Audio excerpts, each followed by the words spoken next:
Hello and welcome to this video tutorial brought to you by Tutvid.com. We're going to take a look at creating this digital tape. You can see it's this tape here holding these photos down against this corkboard, or really you can do it against any surface you choose. You just need some sort of a photo for a background. We're going to take a look at how to do this in Photoshop. It's actually pretty easy and it's pretty cool. So let's take a look at doing that.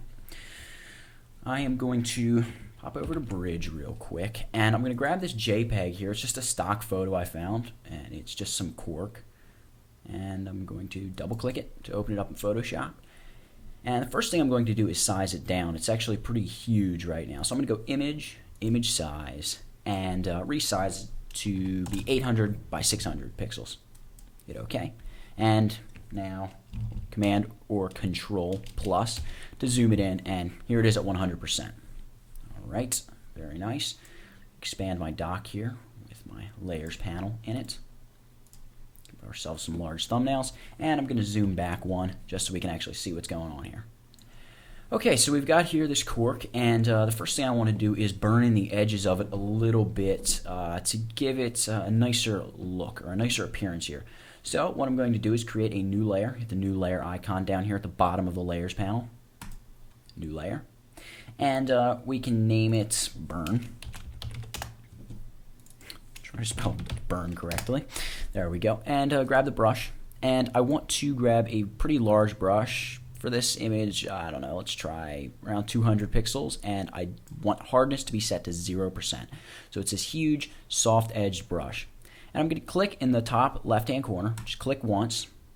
And then hold down Shift and click all the way over in the top right-hand corner. So I'm holding down Shift and I just click once more, and I'm still holding Shift, and now click in the bottom right-hand corner, and I'm still holding Shift. Click in the bottom left-hand corner, still holding Shift. Now click in the top left-hand corner. You can see we've got this white going around. Now I forgot to set my foreground color to black, and you can see our burning is white. Now burning is supposed to be dark, so we need to switch the color. Easy way to switch from white to black is just to invert the colors on that layer, because this burning is on its own layer. You can just take Command or Control I. There you go. Quick and easy.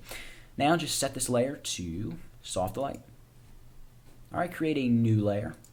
And we're going to do a little bit more burning. This time I'm actually going to swap the foreground and background color. You can quickly do that by just hitting X.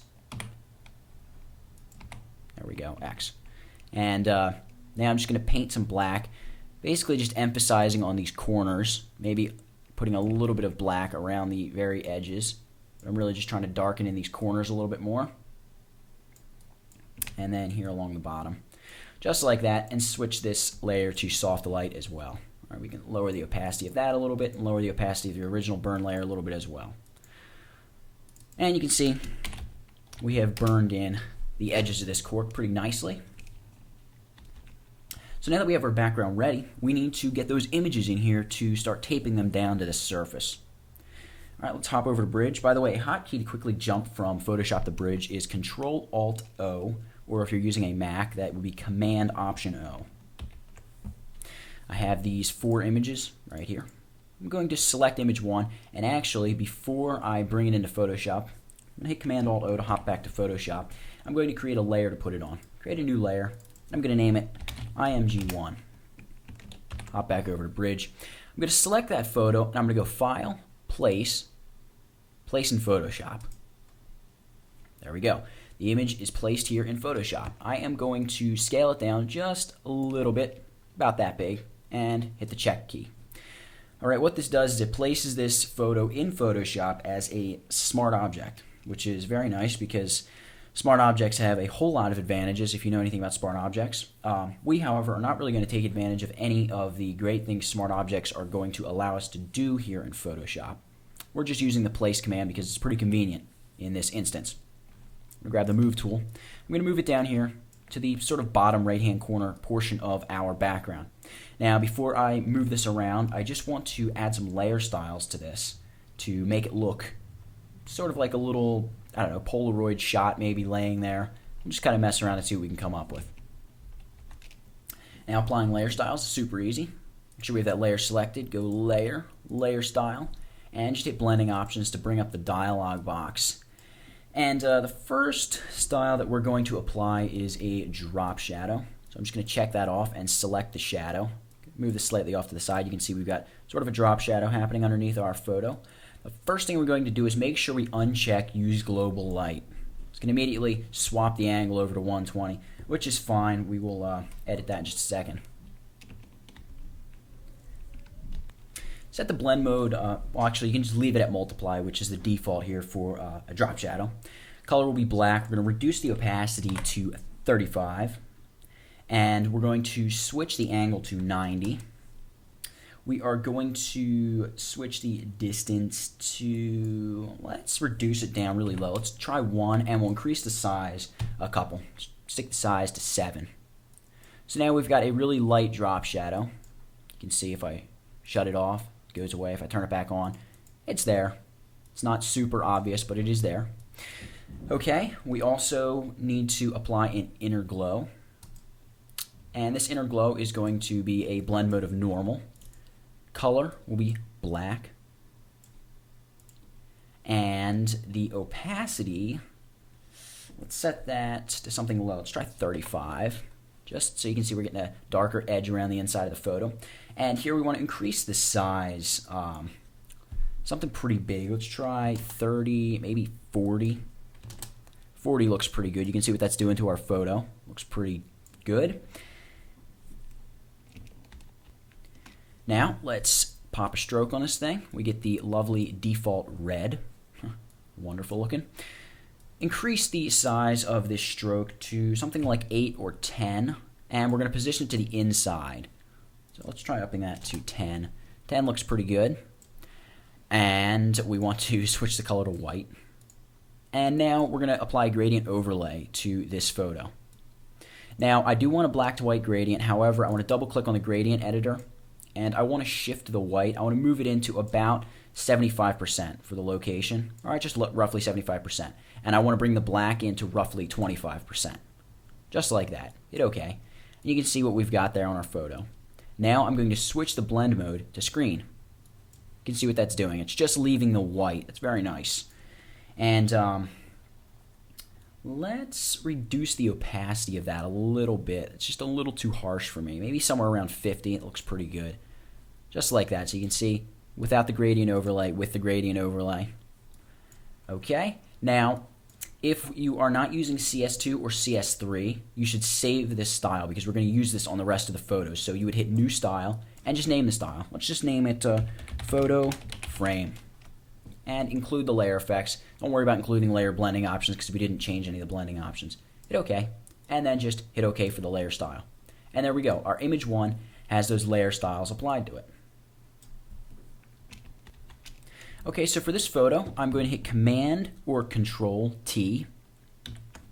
And I'm just going to rotate it here a little bit. And I'm going to size it down a little more too. Just like that, I'm going to hit the check key to drop it right there. Now notice something that happens. Remember that gradient? We set that to go straight up and down at 90 degrees or 0 degrees. We had it going just straight up and down. So the light part of the photo is now running at a diagonal line just across the photo like this. So it's sort of where my mouse comes across. The top of that is lighter and this bottom part down here is not. That's because the gradient is still running straight up to down like this, regardless of the fact that we just tilted the photo. That's just the way layer styles work. So it's just something to be aware of. I don't mind the way it looks here, so we're going to deal with it for these photos.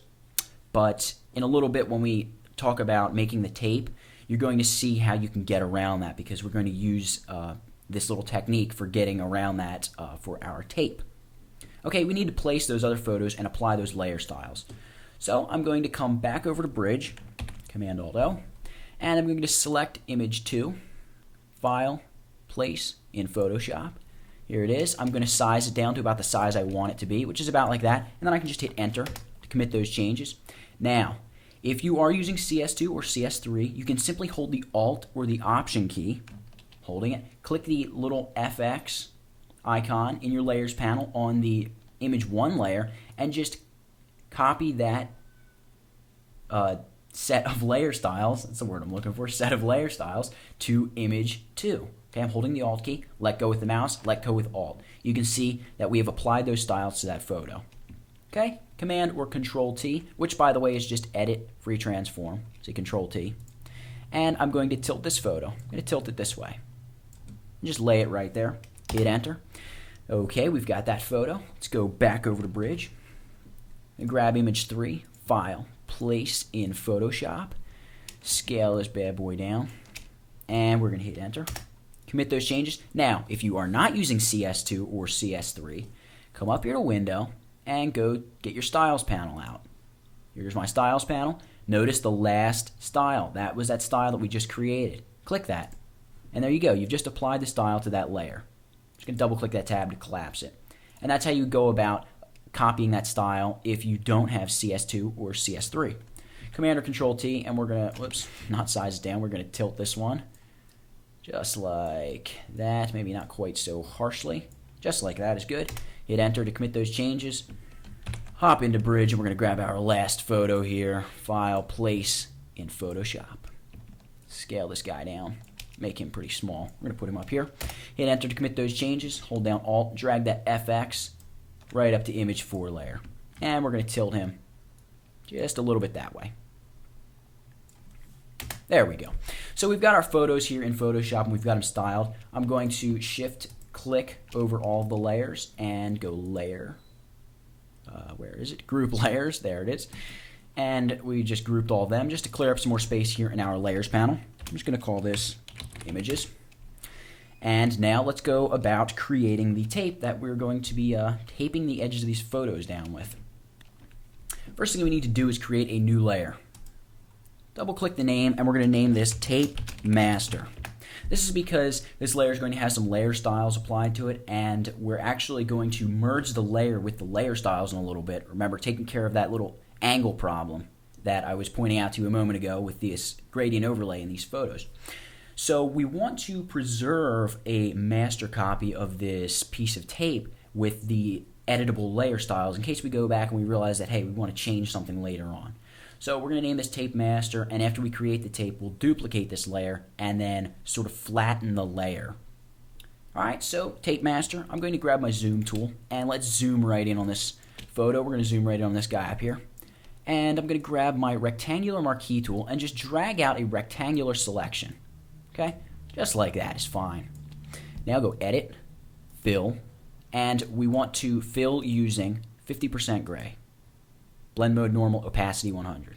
Okay, there we go. We've just filled that using 50% gray. Select and deselect that piece of gray rectangle. Now we need to give this a layer style, or several layer styles. So go Layer, Layer Style, Blending Options. I am going to move this here to the side so we can see what we're doing. And here's our piece of tape. The first thing we want to do is give it a drop shadow. Click drop shadow, again shut off global light, and just set this to 90 degrees. So it's going straight down from the top. Multiply will be the blend mode, and of course black again will be the color. We're going to reduce the opacity to about 30 again, and reduce the distance dramatically. Let's try 1, and also we need to reduce the size here. Let's take that down to 1 as well. Because a little piece of tape is not going to be casting a huge shadow on whatever it's setting on, but there is, a slight visible darker edge there. So we want to have something there. Next, we're going to apply bevel and emboss to this piece of gray, and it's going to be an inner bevel, smooth. Let's increase the depth to, let's try around 300, maybe a little higher than that. Let's try 350. That's a little too much. Let's try around 325. That's about what I'm looking for. Around 325 for your depth should be good.